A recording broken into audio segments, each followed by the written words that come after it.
up, ladies and gentlemen? My name is Kevin Jackowitz. This is the Kaged Review. And I'm going to do my spoiler review for Mission Impossible Fallout.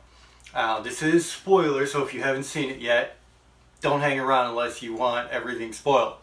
Having said that, if you're still here, let's go. I talked in the first review how I really liked everybody as far as their acting ability and how they played out their character, no matter how big or small their roles were. I thought everybody did a great job. Benji looked really good in there. He had a couple of great moments in the movie. Ethan Hunt, of course, and August Walker are going to be the two real big names here that you have to watch out for. It's really going to make or break this movie. And I think Tom Cruise really brought his A game, and so did Henry Cavill.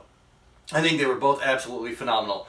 Tom Cruise is this rare find where he can really express his emotions with his facial inflections and mannerisms really well, and he's a great action star. He can do his own stunts, and he really has the drive to do his own stunts, as has been very well documented. And I was happy to see that not just Cruise, but also Henry, there were scenes where you could tell they were in the helicopter. It was actually them. They were actually trying to act out scenes. They were doing crazy stuff. And I thought it was very cool to see both of them doing that.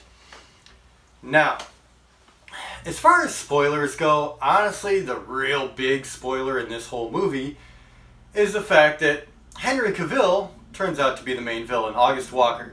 And he is introduced as a CIA op, and then, kind of a small twist of the story is he's not actually an op, he's a hitman, just to ensure that Ethan Hunt stays on his game, and if he goes rogue, well, then Walker's supposed to bring him in.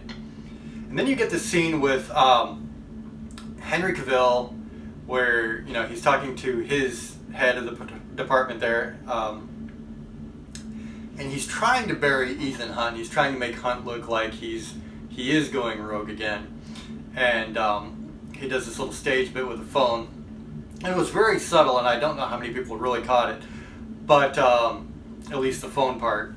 But then you instantly knew like he was the villain, and then sure enough, there was this big scene where he starts talking about his master plan, and it turns out that he's confessing to Benji, who is dressed up as Solomon Lane. He's got the mask on and everything. And you actually see Benji putting on the Solomon Lane mask, and they handcuff Lane and walk him out because they're going to take him to somebody else. And it turns out, no, they were just trying to catch Cavill. And that was really the nice turning point of the story. And I do like the fact that even though Mission Impossible is a lot of stunts and they really go full tilt with their stunts, they still try to give this story that's a nice little twist and turn, basic spy movie where you have a lot of unexpecteds. And there were things that you could tell were going to happen in here, and I was actually hoping that Cavill and Cruise were going to be having this like friendly rivalry throughout the movie. But I was really happy to see that Cavill turn into the main villain, because honestly, as Walker, he killed it. He really did. It was a phenomenal job. He has this very I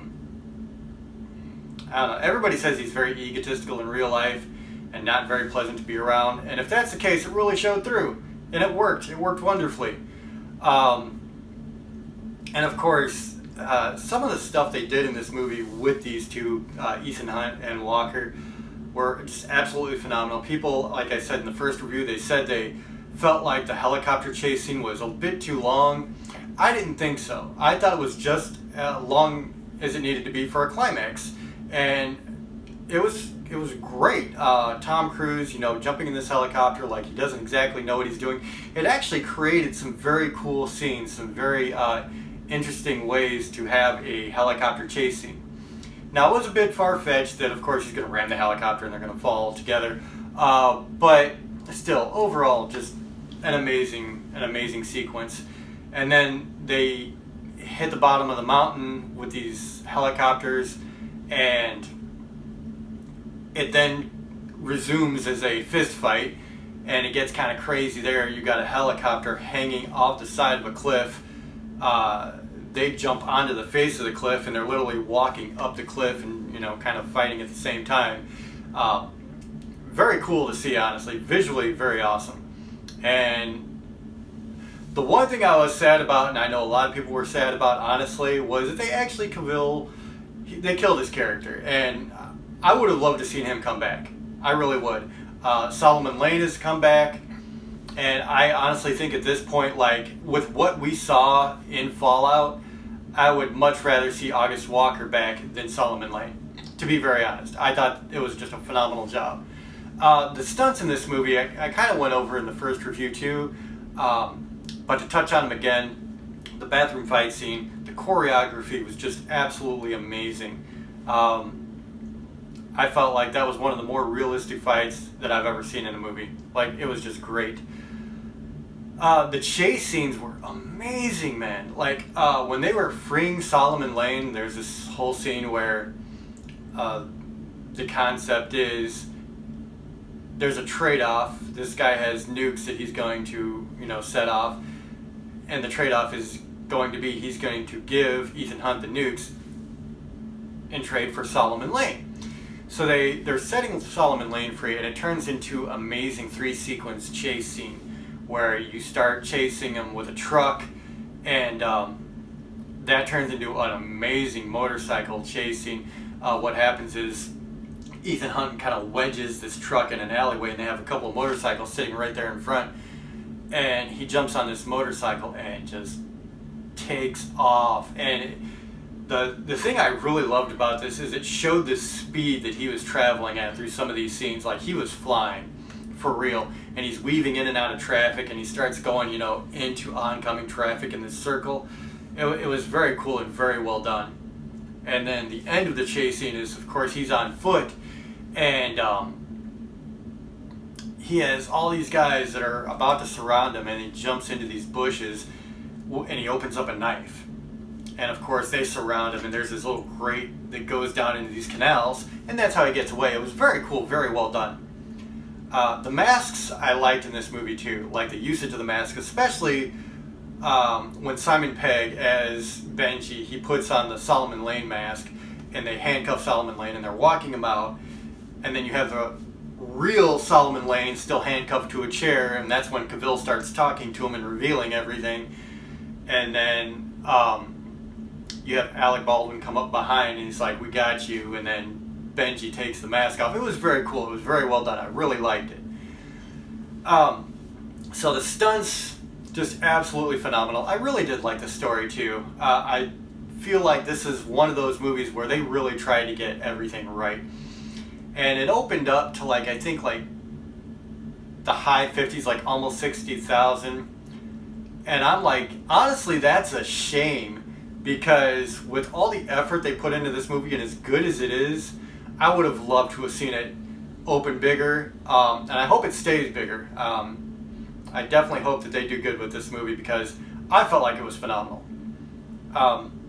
There wasn't really anything that I didn't like about this. The only other major spoiler is at the scene where they have August Walker revealing his plan, and he's talking to Solomon Lane, is a fight ensues between August and Ethan Hunt. There's a bunch of guys, there's a big shootout, and Alec Baldwin winds up getting stabbed by August Walker, and they kill off his character.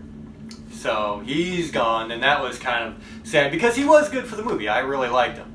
But other than that, there wasn't really too many other major spoilers. I mean, August Walker is the villain, he dies, and then so does Alec Baldwin's character.